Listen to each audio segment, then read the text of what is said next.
All right, guys, I have to leave here in a few months. You got a doctor's appointment?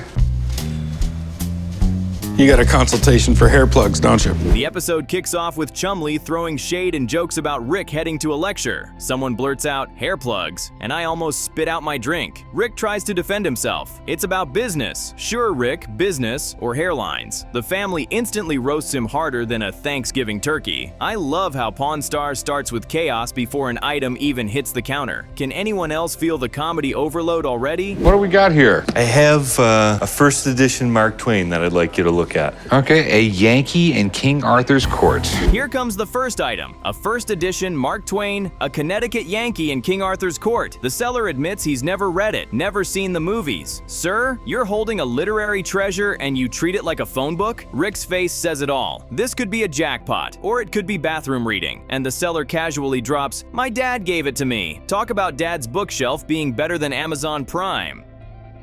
I can imagine. Mark Twain is born in Nevada, did you know that? I did not. I would have thought he was a Southerner from the books that he wrote. Rick dives into history class, explaining Twain's origins, Nevada connections, and even drops first edition like it's gold dust. The seller asks for $1,500, and Rick's eyebrows nearly touch his bald spot. Here's the fun part. Rick already smells confusion, reminding us that one copyright date doesn't mean first edition. You can see the seller shrinking with every sentence. Classic Rick. History lesson first, heartbreak second. Can anyone else feel the tension rising? I have a friend, and she is the ultimate book nerd. If it's first edition, she'll figure out the condition. Enter Rebecca, the book nerd expert. She's literally glowing, partly because she's pregnant, which they immediately point out. Honestly, this woman deserves her own show. Her deep dive into Twain is both fascinating and roast-worthy. She explains mixed states, early pages versus late, and suddenly this book is sounding like a Frankenstein novel pieced together by drunk printers. Rick looks overwhelmed, like Chumlee during math homework. And me? I'm clinging on like it's an SAT prep course. What are your concerns? Well, first off, it's in a little rough shape. And is it a first edition and what's it worth? Rebecca reveals the verdict. It's a first edition, but a messy, mixed state. Translation, valuable, but not pristine. She puts it around $1,200 to $1,300 retail. The seller's relief is visible, but so is Rick's poker face. That's the Pawn Stars rule. When Rick doesn't smile, you're not getting what you think. Rebecca leaves like a literary superhero, and I'm left thinking, if I ever inherit Dusty Books, I'm calling her before Google. So, what do you want for it? Well, I started at 15. She says it's worth 13. Negotiation time. The seller trusts Rick. Big mistake. Rick offers $700. Flat, not even a hesitation. The seller pleads for $800, but Rick's no is stronger than Chumlee's appetite for Cheetos. Watching the seller's face fall is heartbreaking but hilarious. This is Pawn Stars Negotiation 101. Ask for thousands, get hundreds, and leave with a sigh. Honestly, Rick could lowball a kid selling lemonade, and somehow the kid would thank him. Here at a local college, I got invited here to do a lecture on how to run a small business. Switching gears, Rick's at a college giving a lecture. Seeing him in a turtleneck trying to inspire students is comedy gold. He drops wisdom like hard work pays off and tell people to fox off if they doubt you. Inspirational? Sure. Family friendly? Not so much. Students are nodding like it's gospel, while all I can picture is Chumlee asleep in the back row, drooling into his notebook. Business TED Talk, Pawn Stars edition, folks.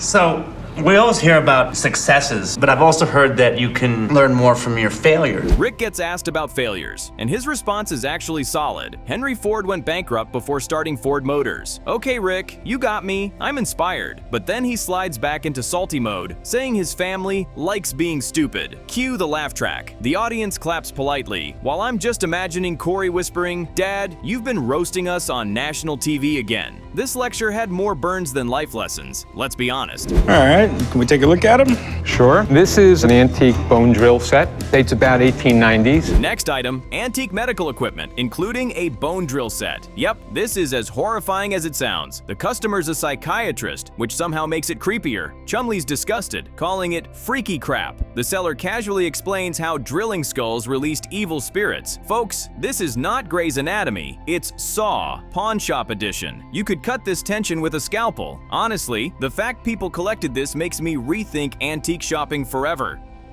This particular attachment would be used to drill a hole into the skull. You attach one of these rounder bits, put the point in there, and start to adjust. The demonstration gets nastier. The psychiatrist calmly explains drilling until you feel a pop. Excuse me? That's not medical. That's medieval. Chumlee is visibly disturbed, and honestly, same. The seller wants $1,750, but Chumlee offers $1,200, then edges to $1,250. Classic Chumlee math. Always leave the seller regretting life choices. The seller agrees, probably happy to leave those instruments locked away forever. I mean, who in their right mind displays a skull drill in their living room? We have a 1953 original Peter Pan Tinkerbell presentation piece. Now for a Disney twist, a 1953 Peter Pan Tinkerbell production cell. The seller proudly claims Walt Disney himself gifted it to a dentist. Already suspicious. Chumlee cracks jokes about Captain Hook, while I'm just stuck on Disney gave it to a dentist? What, no Mickey Mouse toothbrush instead? The seller wants $20,000, and I nearly choked. That's not pixie dust, that's pipe dreams. Cue Chumlee's skeptical eyebrow raise, which says everything. They know Peter Pan from a Disney cartoon, but the character's based off a 1904 play called Peter Pan or the Boy Who Would Never Grow Up. The seller flashes a COA and a family letter, but Rick's not around, so Chumlee channels his inner skeptic. He basically says without Disney's signature, this is just overpriced wall art. Seller claims someone offered him $10,000 already. Chumlee's comeback? Why are you here then? Absolute mic drop. That's Pawn Star's honesty. If the fairy tale sounds too good, it probably belongs in Neverland. Has everything going for it. Buddy, I mean, we're not even close. Where are you at? $500? Oh no. Chumlee offers $500, the seller laughs it off, and I can't stop giggling. The seller storms off, muttering about being lowballed. Sir, you came in asking for 20 grand for Tinkerbell. You were doomed from the start. Honestly, the drama is peak reality TV. Chumlee's closing remark, there's a sucker born every minute, and it's not me today, deserves a standing ovation. This might be his greatest one-liner in Pawn Star's history. How many people called you Professor Dick? No one called me Professor Dick. Spitwads hit you, or? We circle back to Rick after his college lecture. Chumlee and Corey roast him relentlessly. Did they call you Professor Dick? Rick insists the lecture went well, but Chumlee's grilling him about that tight turtleneck had me wheezing. It makes your head look like a zit. Chumlee has no chill. Rick tries to defend himself, but honestly, the family roasting sessions are better than half the items they buy. Cue the laugh track one last time. Did you wear that Superfly turtleneck that you have? Superfly? You know, the one that's like 2 sizes too small for you and makes your head look like a zit? The episode ends not with a cannon blast, but with Rick admitting he'll do the lecture thing again. Even after Chumlee begged him to retire the turtleneck, watching Rick get roasted by his own crew is the perfect closer. No deal, no cash, just fashion advice from the most chaotic pawn shop crew in history. Talk about ending with a bang, or in this case, a stretched out sweater. Priceless. Yes, I wore the turtleneck. My wife told me I looked great when I left the house. Imagine this. Rick decides to take his daughter car shopping, but here's the catch. He's bringing her to Davey Deals. Yes, Davey, the human definition of used car salesman. Corey and the old man immediately warn him. She'll have you wrapped around her little finger, and Davey will rob you blind. Honestly, you could cut the tension with a crowbar. Rick swears he won't spend more than $10,000. Yeah, we've heard that one before. What do you mean you gotta leave? Davey's got a car I want to look at, and thinking about getting your little sister a new car. But before we can dive into the car chaos, a customer walks in with 2 pieces of Keith Haring artwork. And get this, he says he got them from Keith Haring's lover's lover. I mean, that's not provenance, that's just gossip with extra steps. Still, Rick's intrigued. Haring's a pop art icon, and if these drawings are real, we're talking serious cash. The seller casually asks for $75,000. Talk about confidence. It's just a used car salesman, and That's the definition of a con artist. Rick brings in his art expert Brett, who takes one look and nerds out. He points out Haring's famous Radiant Baby, and even explains how Haring outlined his figures to look like a TV screen cartoon. Suddenly, the seller's confidence looks justified. Brett confirms, they're authentic Keith Harings, each worth around $40,000 to $50,000. Rick's eyes widen, rare, valuable, and real. Chuck E. Cheese tokens suddenly feel worthless compared to these.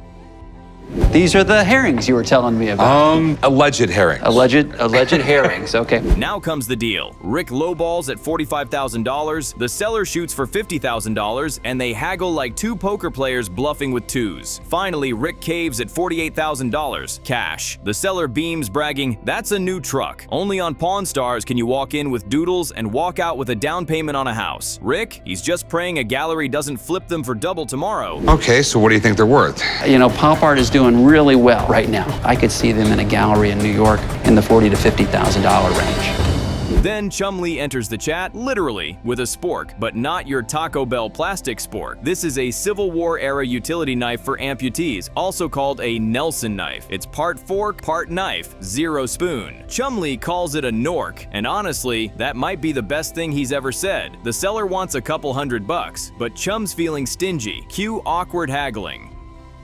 How much you trying to get? Just a couple $100. I'll give you $50 for it, man. You can do $100. Negotiations spiral into a comedy routine. The seller begs for $100, Chum offers $50. They volley back and forth like kids trading Pokemon cards, with Chum refusing to budge. At one point, the seller even suggests arm wrestling for it. Chum's reply? Nope. Eventually, they land at $60, leaving both looking like they lost. Chumlee walks away smug, but let's be real. He'd probably pay more for a cheeseburger. I'm just not in the mood to negotiate today. I don't want to negotiate either, so why don't we just make it 65? Now, things take a creepy turn when a woman hauls in 2 sets of Dion Quintuplet dolls from the 1930s. If you don't know the story, 5 identical sisters born on a Canadian farm, turned into a tourist attraction by the government. Yeah, talk about exploitation. The seller wants $2,000, but Corey admits he has no idea what they're worth. When even Pawn Stars doesn't know, you know it's weird. Farming family in Canada that thought they were pregnant with a kid. Out came 5. I mean, it was international news. Corey calls in Johnny the toy expert, and he dives into history mode. Apparently, the Quintuplets outsold Shirley Temple in merchandise. These dolls were the Beanie Babies of the Depression era, creepy, collectible, and cash cows. After examining them, Johnny values one set at $600 and the other up to $1,400. The seller looks hopeful, Corey looks cautious, and honestly, I just want the dolls locked in a vault. Some Dion Quintuplets. Cool, man. It's not every day you see 2 sets of these. The negotiation goes about as well as you'd expect. Corey offers $1,200, the seller pushes for $1,600, and they meet at nowhere. The seller storms off, dolls in hand, claiming she'll sell them online. Corey shrugs. Honestly, I don't blame her. It's one thing to leave a pawn shop with less cash, but it's another to still be stuck with creepy dolls staring at you from the shelf. There's a big market for Madame Alexander items, so all the dolls, all the accessories definitely carry a premium. Finally, we're back to the main storyline. Rick at Davey Deals looking for his daughter's new car. Davey tries pawning off a tricked-out Jeep, then a red convertible, then even a BMW. Rick, hard pass. He insists on staying under 10 grand, and Davey insists on smoking deals. The back and forth is like a bad sitcom. Corey mutters, "She deserves a luxury car." Rick mutters, "Over my dead body." Classic. Call me down here for that. It's a really good Jeep. I told you I wanted a stock Jeep. Davey unveils a practical gold car that screams 1995. Corey immediately roasts it. "It's gold, Rick." Rick defends it as practical, but his daughter looks like she'd rather walk. Even Chumlee cracks jokes about it smelling like Davey. The best suggestion? A minivan. And when Rick says, "We have a winner," the groans echo louder than a cannon blast. It's gold. It's practical. It's gold. It's practical. It's like 1995. The finale arrives. Rick brings the car home. The family gathers, expecting something cheap and ugly. Then, surprise! It's a shiny Mercedes. His daughter lights up, Corey looks stunned, and Chumlee's gushing over the accessories. Rick's proud for about 5 seconds until the truth comes out. He spent $28,000. That's nearly triple his budget, and just like that, Davey wins again. So what'd you get her? I got her a practical, safe car. What kind of car? A safe, reliable car. I don't want to hear anything else. Corey sums it up perfectly. There's a sucker born every minute, and it's you. Rick tries to justify it, calling it practical and safe, but no one's buying it. His daughter's thrilled, Davey's pocket's fatter, and Rick's wallet is crying. Pawn Stars at its finest. Rare art, creepy dolls, weird knives, and one dad proving love is expensive, especially at a used car lot. Do you like it? I love it. It looks great. great. Oh my God. It all kicks off with the guys swapping their craziest life stories. Corey talks about sneaking off at 14, Chum brags about driving to Tijuana, and then the old man casually drops, "In Manila back in '73, I rode a caribou on a pier." Folks, that's not a story, that's a fever dream. But Rick's quick to remind everyone, the real wildest move? Getting your wife's name tattooed on you and spelling it wrong. Dude, I was just watching extreme sports. There's these guys jumping out of planes, doing like crazy stunts. Then a familiar face walks in, and what does he pull out of his pocket? A pocket fisherman. Yes, the 1970s gimmick rod that fits in your pocket. Half miracle invention, half QVC punchline. The seller even has two of them, complete with boxes and warranty cards. He wants $100, but Rick immediately hits him with reality. Everyone and their brother bought one of these. Negotiation fishing has officially begun. A pocket fisherman. Yeah. These things actually work. I had one of these when I was a kid. I loved it. I think everybody had one back in the 70s. Rick offers $20, the seller goes full infomercial voice, but wait, there's more, and tries to sweeten the deal with phrases like lifetime guarantee. Folks, this man is no Ron Popeil. After some haggling that feels like a bad parody of late night TV, Rick sticks at $20, the seller caves, and everyone pretends it's a win. Somewhere, Popeil is shaking his head. He did it with catchphrases, add-ons, and limited time offers. Because of those commercials, I begged my grandma for a pocket fisherman. Naturally, Rick runs to show off his new toy. Chumlee stares blankly. What is it, a ray gun? Even the old man mocks him, saying it was just because he was too cheap to buy Rick a real pole as a kid. Rick insists it's cool and relaxing, while Corey plots to prove otherwise. And just like that, Rick sets the stage. Tomorrow, we're all going fishing. Oh boy, this is gonna be messy. I just bought? What'd you buy, Rick? A ray gun. No, it's a fishing pole. It's an original 1970s Popeil's pocket fisherman. Before the fishing trip though, a customer brings in a Babe Ruth edition glove from the 1920s. This thing looks sharp, stitching intact, leather clean, and Babe's name embossed right there. The seller wants $1,000, maybe $1,200. He even claims some gloves list online for up to $2,000. Rick, not buying it. He offers $350. The seller nearly faints. Negotiation curveball incoming. I think the glove's worth maybe a couple $1,000s, but if I got $4.25, I'd be happy. The two spar back and forth, haggling like it's the World Series. Finally, they land at $425. The seller sighs but takes it, muttering it'll replace a lot of losses from Vegas. Translation: Babe Ruth just paid for his slot machine addiction. Rick, on the other hand, beams like he just stole home plate. You know, that's still more than I want to be in it. I see him for $1,000, $1,500. Cut to fishing day. Rick is zen, talking about patience, philosophy, and relaxation. Corey and Chum, pure chaos. Corey hooks Rick's line, Chum tries worm fly fishing, and arguments fly faster than the lures. Rick's dream of peace quickly devolves into screaming matches and dad lectures. Honestly, you could cut this tension with a pocket fisherman rod. He's a masturbator. Did we bring some popcorn? Because I think I'd rather feed the ducks. Rick tries to play it cool, but the comedy escalates. Corey literally loses his reel into the lake. Chum mocks him, and then Rick's bobber floats away. Everyone's lines are tangled, egos bruised, and Rick mutters, "I just wanted a relaxing day." Famous last words. It's less fishing, more Jerry Springer with worms. It's not funny. Where's your float? I don't have a float. You don't need a float. That's only to let you know when you get a bite. And then, mystery time. A woman drags in a 40-pound strange rock she found in Utah. She's had it x-rayed, tested, even sent to a meteorite man. Nobody can identify it. Rick jokes it could be a petrified spaceship, but his eyes scream dollar signs. If it's extraterrestrial, it could be worth hundreds of thousands. Cue the sci-fi soundtrack. Well, got in here, it's a wee bit heavy. Thought maybe you might shed some light on what that is right there. Rick calls in his geology expert, the beard of knowledge. The guy picks it up, gives it a look, and drops the verdict. It's a concretion. Translation? A fancy way of saying, just a rock. The seller looks devastated. Rick looks embarrassed. And everyone realizes this entire segment was just Pawn Stars hyping up a space turd. Okay. Oh, now that's interesting. Very nice.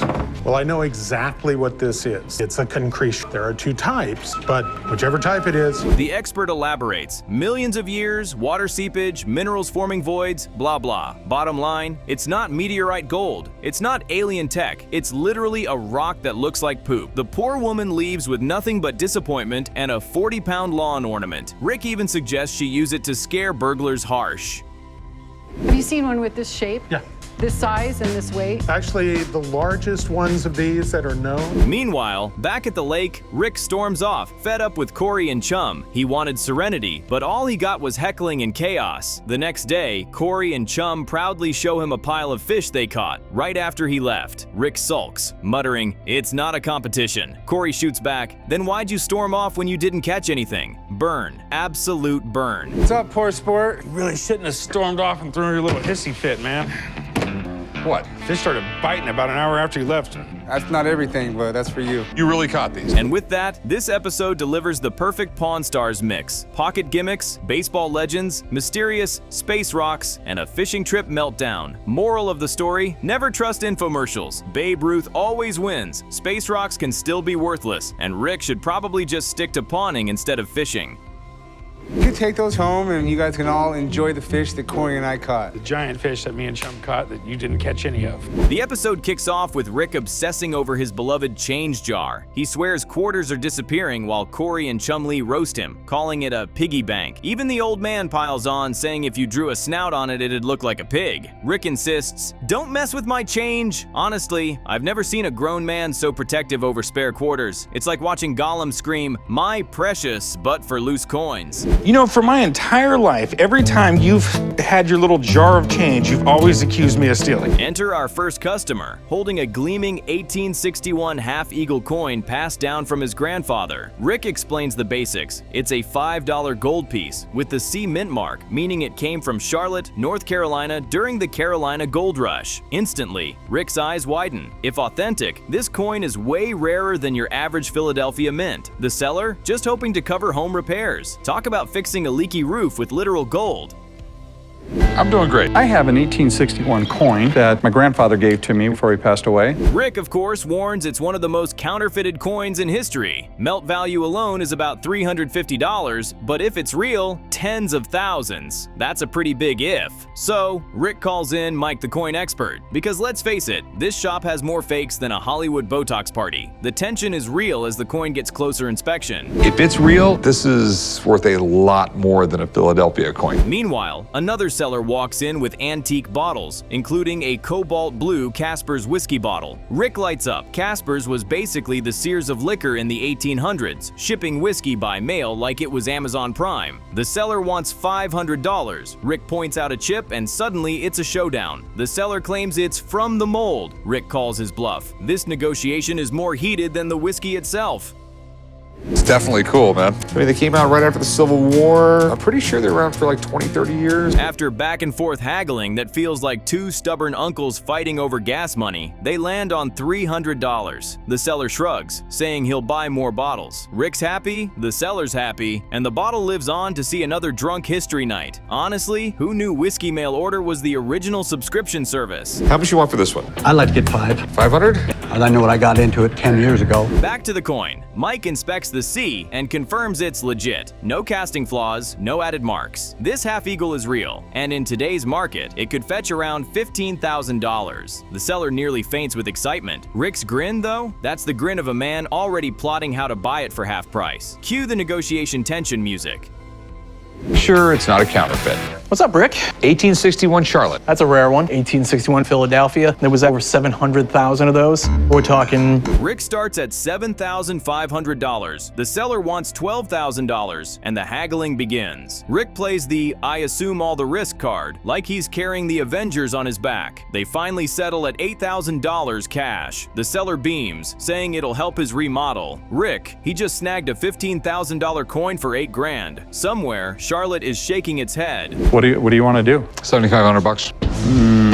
No, 12. But wait, here comes the star of the hardwood. A customer brings in a giant size 16 sneaker signed by Julius Dr. J. Irving. The seller even has a photo of meeting him 30 years ago. Chumlee geeks out but immediately questions why it says Julius Irving instead of just Dr. J. Without proof it's game worn, this shoe might be worth a couple hundred or a couple thousand. This is either slam dunk or airball.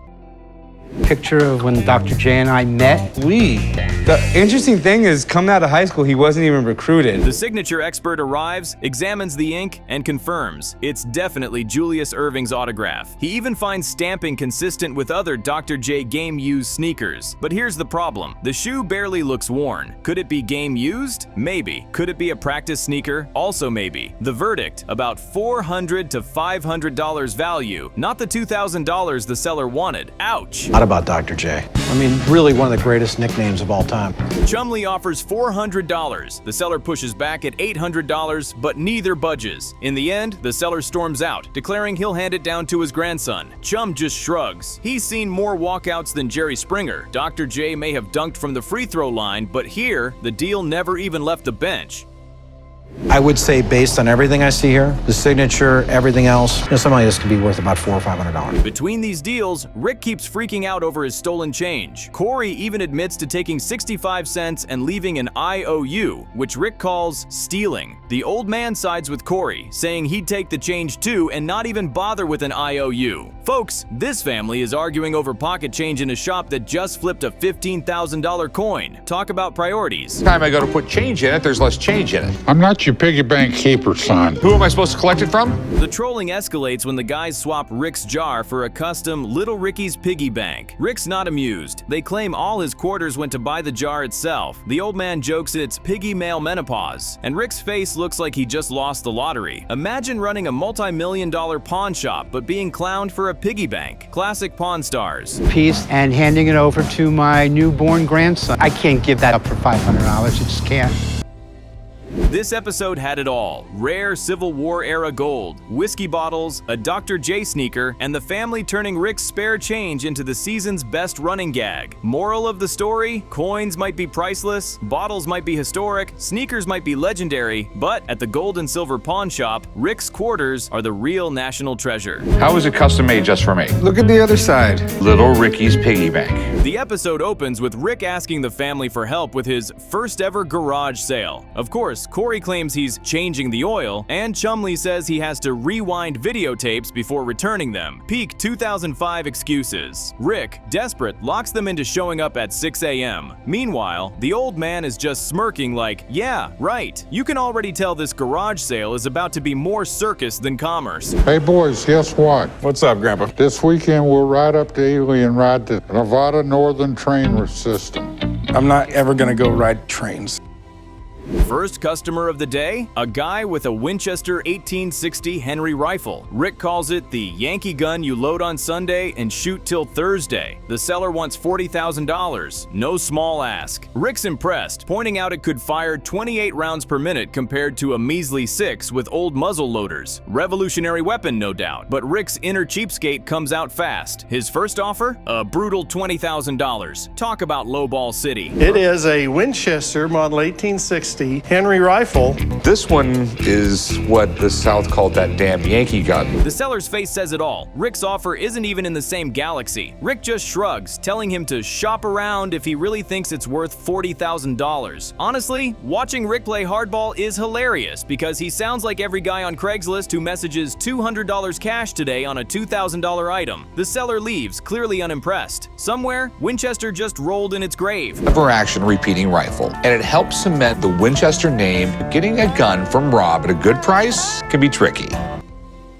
Then things get prehistoric. A customer brings in what he claims are dinosaur eggs, asking for a casual $20,000. Corey's skeptical but admits they kind of look like eggs if they were flattened. The customer admits he has no proof. They could just be fancy rocks. Corey jokes about Nicolas Cage paying $1 million for a T-Rex skull, but still calls in his buddy Tom, a paleontologist, to confirm. Because yeah, you can't just buy dino eggs off vibes. Hey, how you doing? Good. What do we have here? I've been told tell these are a couple dinosaur eggs. All right, so how do we know they're dinosaur eggs? Tom shows up and gets scientific, checking shell thickness and color. He confirms they're 70 to 80 million years old and real. Huge win for the seller, until Tom drops the twist. One egg was added later to make it look like a set. Basically, it's the dino egg version of buying knockoff Jordans. Even worse, the duck-billed dinosaur inside is described as the lamest dinosaur, which Corey roasts instantly. Brutal. Some traffic coming through. And we're advertising his garage sale now.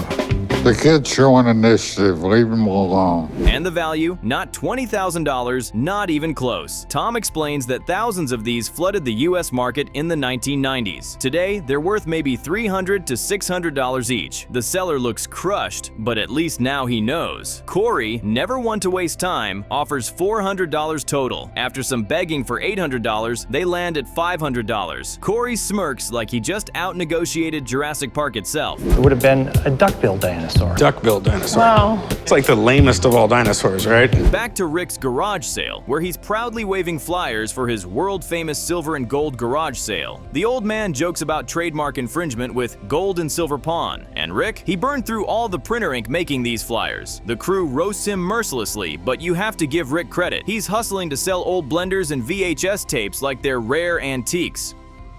Come to the world famous silver and gold garage sale. Silver and gold garage sale. Pretty good, huh? Anything you want to get rid of? If you want to sell some stuff at my garage sale, you guys can come put it right on the table. Later, Chumlee sets up a table with vintage wrestling toys, and Rick immediately swoops in trying to lowball. Chum isn't having it, barking, "Take it or leave it, $50. Rick grumbles but pays, muttering that he was gonna offer $100 before Chum's attitude ruined it. Honestly, watching Rick get hustled by Chumlee of all people, comedy gold. Who's the real Pawn Star now? Wasn't wrestling in the Olympics for hundreds of years? Well, I'm talking this kind of wrestling. In the 1980s, these guys just exploded. But the real heavyweight arrives next, a massive wooden 1800s barber chair. The seller, a barber himself, hopes for $5,000. Rick admires it, but notices rough hydraulics, bad upholstery, and worn chrome. Enter Bob, the restoration guy, who estimates $2,500 to restore it, but says once fixed, it could sell for $5,000 to $6,000. Rick's math brain immediately kicks in. Time to slash that price.